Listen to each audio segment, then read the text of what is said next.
that. The fuels are just too different. Conditions are just too different, and you're just going to burn the whole damn thing up, even the big old trees. And so, letting nature restore this leads to basically some near-term, meaning the next 100 or 200 years, conditions that we don't want. Now we have one more complexity, and we have it right here, and that's the northern spotted owl. And you can debate whether or not the northern spotted owl was really a significant part of this landscape in the old days, when it was a very open pine forest. The owl biologists that I know and respect would say that yes, there were owls there. But in any case, there's a hell of a lot more suitable owl habitat now than there was then, and probably there are more owls now than there were then.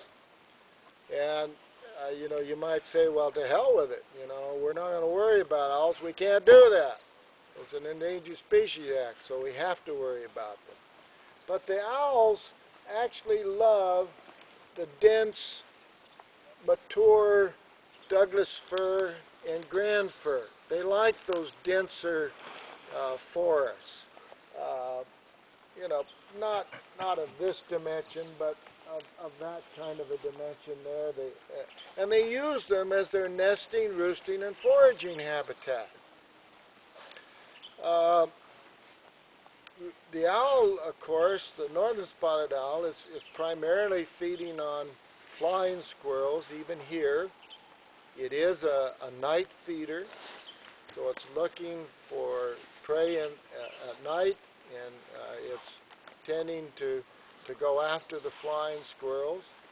It doesn't hunt in the day, and it doesn't hunt in the open pine stands where you get things like gold-mantled ground squirrels and things like that that are out during the day. So anyway, the spotted owls need these denser forests as nesting, roosting, and foraging habitats. So one of the real complications is, how am I going to provide NERF habitat? That's what we call it for short, nesting, roosting, foraging, NERF. NERF habitat for northern spotted owls, and at the same time restore more of the historic structure of these forests and restore fire to these systems. And that's a real challenge, and I'll simply say at this point, you do it by dealing with it in some kind of spatial pattern. In other words, as I often tell some of my Fish and Wildlife Service friends, large contiguous blocks of owl habitat in the mixed conifer forest is not a sustainable strategy. If you try to maintain landscapes full of the stuff, guess what? Fire burns landscapes full of the stuff. You get big fires.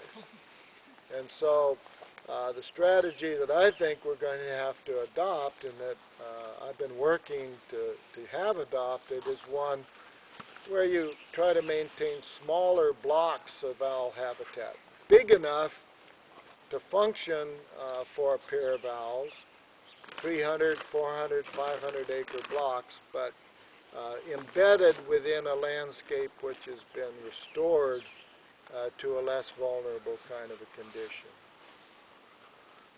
Yeah, Charles. Let's talk, is there either redrafting the Endangered Species Act or adding another policy similar, like an Endangered Ecosystems Act?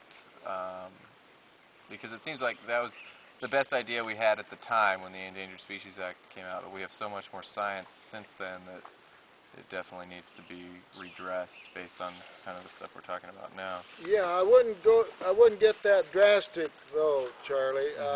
The Endangered Species Act is flexible enough to accomplish